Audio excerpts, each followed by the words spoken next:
I'm Matt Bouchard with NAREIT.com here in Phoenix, Arizona for REITWise 2015. I'm joined by Bob O'Brien, partner and real estate services leader with Deloitte. Bob, thanks so much for joining us. Thank you. It's great to be here, Matt. I'd like to start by talking about China. What are you seeing in regard to Chinese investment in real estate, as well as possibilities for a REIT regime in China? Well, in terms of Chinese investment in real estate, we've seen a lot of Chinese outbound investment, something in the neighborhood of $120 billion worldwide across all industries, not specific to real estate. That's up twice or double what it was in 2010. Interestingly enough, in the U.S. gets about a quarter of that. It's up by 7 times in the last 5 years, right? And real estate is a significant portion of that $30 billion.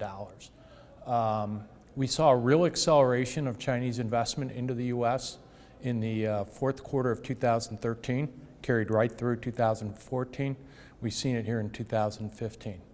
Big buyers, sovereign wealth funds from China, state-owned enterprises, corporates, whether they be banks, investment management firms, real estate developers, operators, and then also high net worth families and individuals.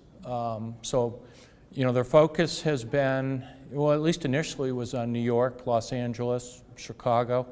It's gotten broader in the last few months. We're seeing them in a bunch of different markets now.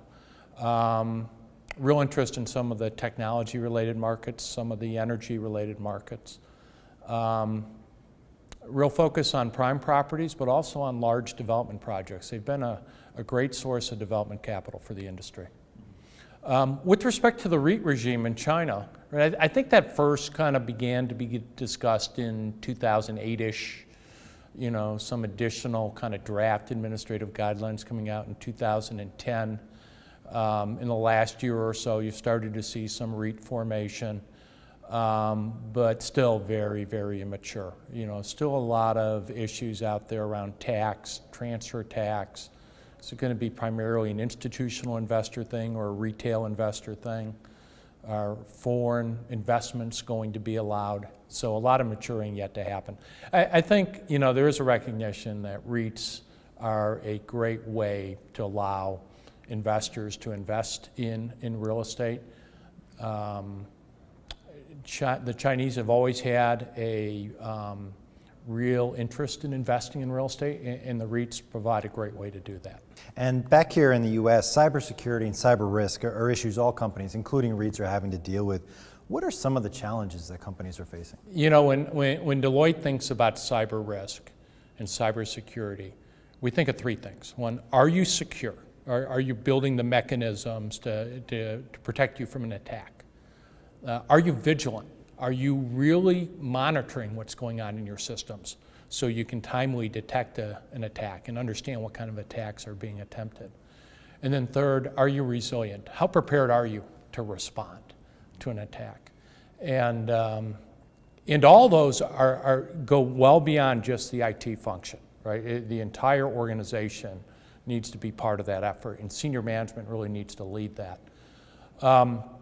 As it relates specifically to real estate, real estate owners typically don't have a lot of, personal information, things like credit cards, healthcare records, that sort of thing. They don't necessarily have a lot of intellectual property on their systems. So a lot of people think, is real estate really kind of the industry that's going to be targeted? One area where we have seen some concern is in the whole treasury management or wire transfer process.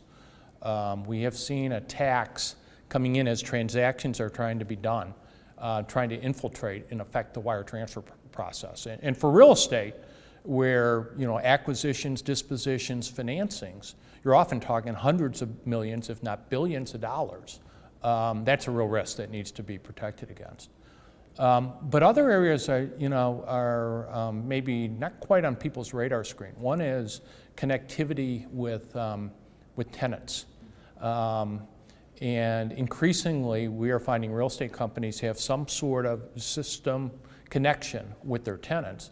And although real estate companies may not have a lot of personal information or intellectual property, their tenants do. And the real estate companies could be the weak link And so they need to make sure they're thinking through that. The second is building management systems. If you think about what a bad actor could conceivably do in hacking into a building management system, whether it's turning up the heat, turning on the fire suppression systems, the amount of damage they could create to a property, to tenant goods within a property, or even to the people within a property. And so we look at building management systems as a potential weak link as well. Bob, thank you so much for joining us. Matt, thank you. For more on this and other REIT news and analysis, be sure to visit REIT.com.